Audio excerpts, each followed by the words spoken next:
Hi hello everyone, welcome back to my YouTube channel.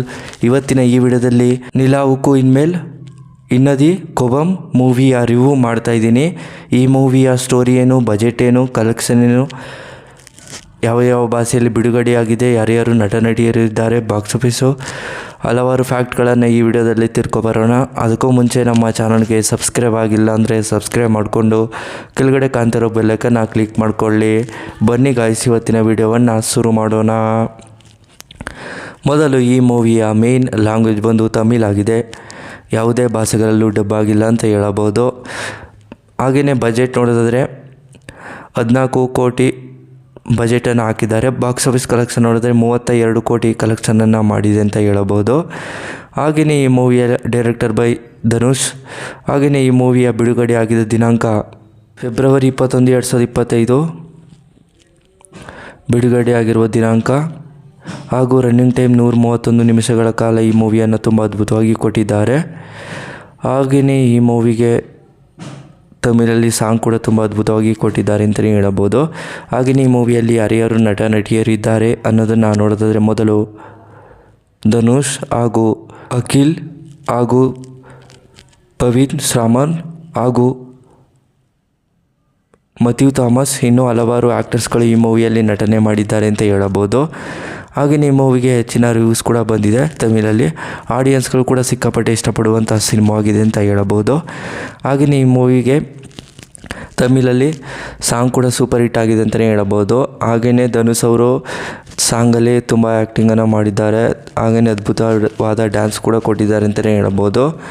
ಹಾಗೆಯೇ hero ಆಗಿರ್ಬೋದು, heroine ಆಗಿರ್ಬೋದು ತುಂಬ ಅದ್ಭುತವಾಗಿ ನಟನೆ ಮಾಡಿದ್ದಾರೆ. ಹಾಗೆಯೇ ಇದೊಂದು ಲವ್ ಸ್ಟೋರಿ ಸಿನಿಮಾ ಅಂತಲೂ ಕೂಡ ಹೇಳಬಹುದು. ಹಾಗೆಯೇ ಈ ಮೂವಿಯ ಒಂದನೇ ಸ್ಟೋರಿ ಹೇಳೋದಾದರೆ ಅಖಿಲ್ ಅನ್ನೋ ವ್ಯಕ್ತಿ ಇರ್ತಾರೆ. ಅಖಿಲ್ಗೆ ಅವನಿಗೆ ಫ್ರೆಂಡ್ ಕೂಡ ಇರ್ತಾರೆ. ಹಾಗೆಯೇ ಕಾಲೇಜಲ್ಲಿ ಬರ್ತಾ ಇರ್ತಾನೆ. ಮತ್ತು ಅಖಿಲ್ ಹಾಗೂ ಅವನ ಫ್ರೆಂಡು ಇಬ್ಬರು ಕೂಡ ಒಳ್ಳೆಯ ಸ್ನೇಹಿತರು ಅಂತಲೇ ಹೇಳಬಹುದು. ಹಾಗೆಯೇ ಅವರಿಗೆ ಬೇಕಾದಂಥ ವಸ್ತುಗಳು ಆಗಿರ್ಬೋದು, ಪಾರ್ಟಿಗಳು, ಎಂಜಾಯ್ಮೆಂಟನ್ನು ಮಾಡಿಕೊಂಡು ಜೀವನವನ್ನು ಕಳೀತಾ ಇರ್ತಾರೆ. ಮತ್ತು ಕಾಲೇಜ್ ಲೈಫನ್ನು ಕೂಡ ಎಂಜಾಯ್ ಮಾಡ್ಕೊಂಡು ಹೋಗ್ತಾ ಇರ್ತಾರೆ. ಆದರೆ ಒಂದು ಹುಡುಗಿ ನೋಡ್ತಾರೆ, ಪ್ರೀತಿಸೋಕ್ಕೆ ಸ್ಟಾರ್ಟ್ ಮಾಡ್ತಾರೆ. ಹಾಗೆಯೇ ಅಖಿಲ್ ಕೂಡ ಅವ್ರ ಫ್ರೆಂಡ್ ಹತ್ರ ಹೇಳ್ಕೊಂಡು ತುಂಬ ಆ ಹುಡುಗಿ ಬಗ್ಗೆನೇ ತುಂಬ ಎಕ್ಸ್ಪ್ಲೇನನ್ನು ಮಾಡ್ತಾ ಇರ್ತಾನೆ. ಪದೇ ಪದೇ ಆ ಹುಡುಗಿ ನೆನೆಸ್ಕೊಂಡು ಅವಳನ್ನ ತುಂಬ ಇಷ್ಟಪಡ್ತಾಯಿದ್ದೀನಿ ಅಂತೆಲ್ಲ ಹೇಳ್ಕೊತಾ ಇರ್ತಾನೆ ಅವನ ಫ್ರೆಂಡ್ ಹತ್ರ. ಅಖಿಲ್ ಕೂಡ ಈ ರೀತಿ ಹೇಳ್ಕೊಡ್ತಿರೋದನ್ನು ಅವನ ಫ್ರೆಂಡು ನೋಡಿ ಅಖಿಲು ಕೂಡ ಮನೆಗೆ ಹೋದ್ಮೇಲೆ ಆ ಫ್ರೆಂಡು ಆ ಹುಡುಗಿ ಹತ್ರ ಹೋಗಿ ಮಾತಾಡೋಕ್ಕೆ ಸ್ಟಾರ್ಟ್ ಮಾಡ್ತಾರೆ. ಈ ರೀತಿ ಎಲ್ಲ ನಮ್ಮ ಹುಡುಗ ಪ್ರೀತಿಸ್ತಾ ಇದ್ದೇನೆ, ತುಂಬ ಇಷ್ಟಪಡ್ತಾಯಿದ್ದೀನಿ ಅಂತ.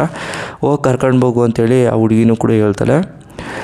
ಮತ್ತು ನಾಳೆ ಇಷ್ಟೇ ಡೇಟು, ಇಷ್ಟನೇ ತಾರೀಕು, ಹಾಗೆಯೇ ಈ ದಿನಕ್ಕೆ ಬಾ, ಈ ಟೈಮಿಂಗ್ಸ್ಗೆ ಅಂತ ಹೇಳ್ಬಿಟ್ಟು ಹೊರಟೋಗ್ತಾನೆ. ಮತ್ತು ಅದೇ ಟೈಮಿಂಗ್ಸ್ಗೆ ಅಖಿಲ್ನು ಹಾಗೂ ಅವ್ರ ಫ್ರೆಂಡು ಕೂಡ ಕರ್ಕೊಂಡು ಬರ್ತಾನೆ. ಮತ್ತು ಆ ಹುಡುಗಿನೂ ಕೂಡ ಬಂದಿರ್ತಾಳೆ. ಮತ್ತು ಅವರಿಬ್ಬರು ಕೂಡ ಮಾತುಕತೆ ಮಾತಾಡಿ ಹಾಗೆಯೇ ಅವರು ಅಂಡರ್ಸ್ಟ್ಯಾಂಡಿಂಗ್ ಇದ್ದವು. ಹಾಗೆಯೇ ಒಂದು ಟ್ರಿಪ್ಗೆ ಹೋಗೋಣ, ಅಲ್ಲಿ ನಾನು ನಿಮ್ಮ ಬಗ್ಗೆ ನೋಡ್ತೀನಿ, ಯಾವ ರೀತಿ ಒಂದು ಕೇರ್ ಮಾಡ್ತೀರ ಅಂತ ನೋಡಿ ಹೇಳಿ ಕರ್ಕೊಂಡು ಹೋಗ್ತಾರೆ. ಅಲ್ಲಿ ಟ್ರಿಪ್ಪಲ್ಲಿ ಎಂಜಾಯ್ಮೆಂಟನ್ನು ಮಾಡಿ ಮತ್ತು ಅಲ್ಲಿ ಸ್ವಲ್ಪ ದಿನಗಳ ನಂತರ ಮತ್ತೆ ಮನೆಗೆ ಬರ್ತಾರೆ. ಅವ್ರ ತಂದೆ ತಾಯಿನೂ ಕೂಡ ಒಪ್ಸ್ಕೋತಾರೆ. ಹುಡುಗಿ ತಂದೆ ತಾಯಿ ಒಪ್ಕೋತಾರೆ, ಅಥವಾ ಹುಡುಗ ತಂದೆ ತಾಯಿನೂ ಕೂಡ ಒಪ್ಕೋತಾರೆ. ಮದುವೆ ಕೂಡ ಆಗುತ್ತೆ. ಹಾಗೆಯೇ ಅಲ್ಲೇ ಒಂದು ದೊಡ್ಡ ಪಾರ್ಟಿನೂ ಕೂಡ ನಡೆಯುತ್ತೆ. ಹಾಗೆಯೇ ಸ್ಟೋರಿನೂ ಕೂಡ ಎಂಡ್ ಆಗುತ್ತೆ. ಸ್ಟೋರಿ ನಿಮಗೆ ಇಷ್ಟವಾದರೆ ಶೇರ್ ಮಾಡಿ, ಲೈಕ್ ಮಾಡಿ. Thanks for watching.